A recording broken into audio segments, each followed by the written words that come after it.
जय श्री राधा कृष्ण। कार्तिक मास महात्म अध्याय 20। कार्तिक मास तुरंत फल देने वाला, धर्म अर्थ काम मोक्ष चारों पुरुषार्थ देने वाला महाफलकारी महीना है। बहुत थोड़े में बहुत अधिक फल मिलता है, इसीलिए नियम भाव से इस कार्तिक मास का उपयोग करें और अपने पुण्य कर्मों को बढ़ाएं। अब श्री गणेश जी महाराज और अपने गुरुदेव को याद करते हुए कार्तिक मास महात्म का अध्याय 20 सुनते हैं। कार्तिक मास महात्म के अध्याय 19 में हमने भैया दूज पूजा का शास्त्रीय विधान सुना। अब बात जिस अध्याय में हम गंगा की उत्पत्ति कैसे हुई तथा भगवान वामन अवतार की कथा सुनेंगे। बोलो कार्तिक महात्म की जय, कार्तिकेय ठाकुर की जय। कार्तिक मास की पावन कथा सुनते हुए सभी ऋषि बहुत हर्षित उल्लासित हो रहे थे और उसके बाद वो सूत जी से बोले, हे सूत जी, कार्तिक मास के इस महात्म को सुनते हुए हमारा मन आनंदित हो रहा है। अब कृपया कर भगवान के चरणों से उत्पन्न हुई गंगा जी की महिमा भी कहिए। तब सूत जी ने कहा, हे ऋषियों, जो कुछ नारद जी ने राजा पृथु से कहा वही मैं तुमको कहता हूँ, ध्यान से सुनो। इंद्र आदि सब देवताओं को उत्पन्न करने वाले कश्यप जी की दो पत्नियां थी। एक अदिति जिसके पुत्र देवता कहलाए तथा दूसरी दिति जिसके पुत्र दैत्य हुए।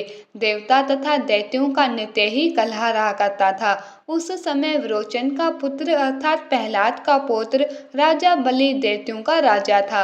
उसकी सेना अत्यंत विशाल थी। उसने समस्त पृथ्वी को जीतकर स्वर्ग का राज्य प्राप्त करने के लिए देवताओं पर चढ़ाई कर दी। इंद्र की पुरी को चारों ओर से घेर लिया और देवता भी युद्ध करने के लिए बाहर आए। तब अत्यंत घोर संग्राम हुआ।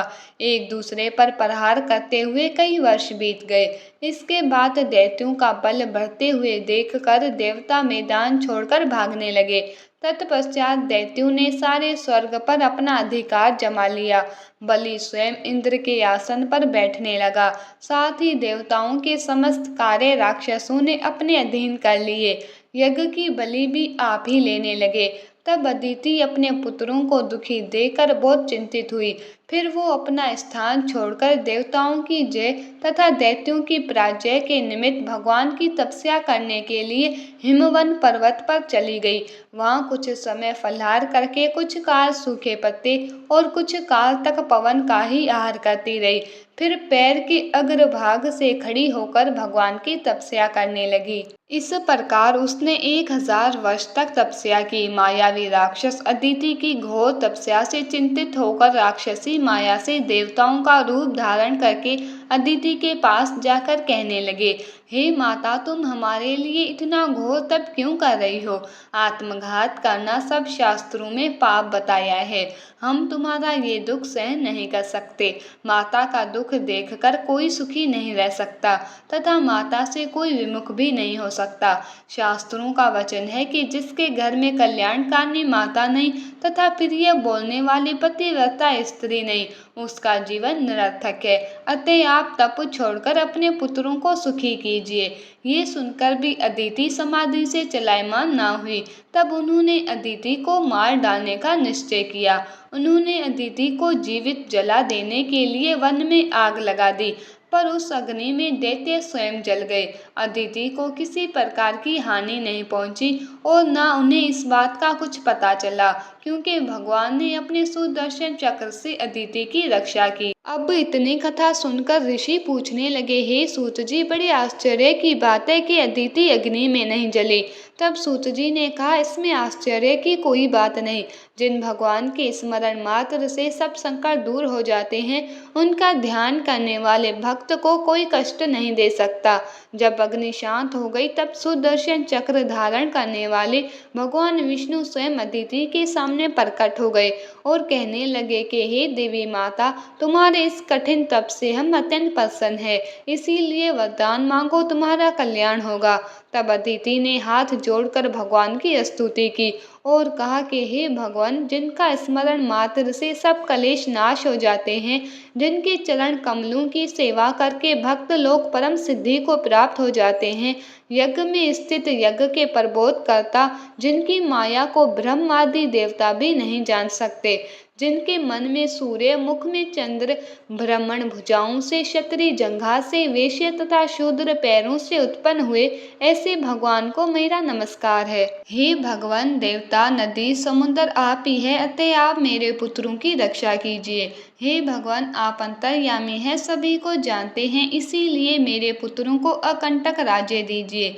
अदिति के ऐसे प्रेम भरे वचनों को सुनकर भगवान कहने लगे कि हे देवी माता, हम भी तुम्हारे यहाँ जन्म लेकर तुम्हारे पुत्रों की रक्षा करेंगे। तब अदिति कहने लगी, भगवान जो संपूर्ण सृष्टि को धारण करने वाले हैं, जिनके रोम रोम में ब्रह्मांड समाया हुआ है, उनको मैं कैसे धारण कर सकूंगी।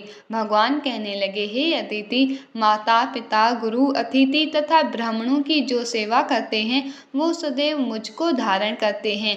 तुलसी और गौ की रक्षा करने वाला भी मुझको धारण करता है, अतः मैं तुम्हारा पुत्र होकर शत्रु कुल का नाश करूंगा।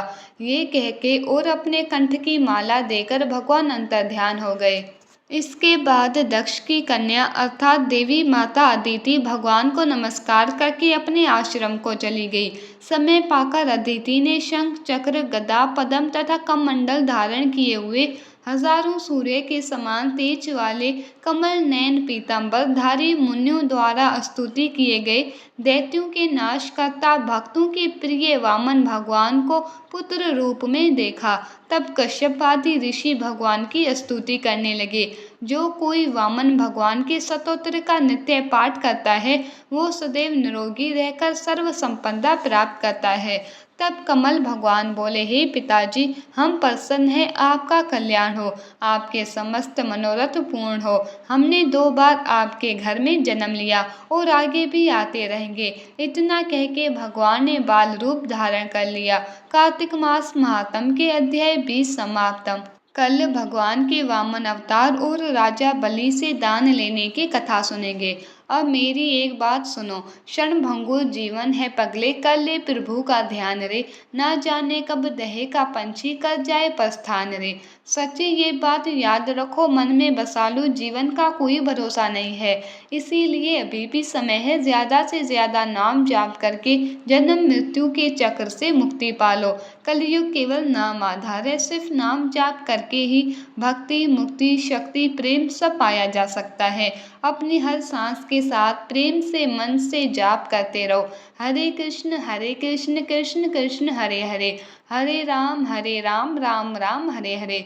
लास्ट में एक रिक्वेस्ट, प्लीज़ इन वीडियोस को ज़्यादा से ज़्यादा शेयर करके कार्तिक मास के प्रभाव को सबको बताओ। अपने शास्त्रों का ज़्यादा से ज़्यादा प्रचार करो, ये भी एक सेवा है। Please like share and subscribe. Radhe Radhe.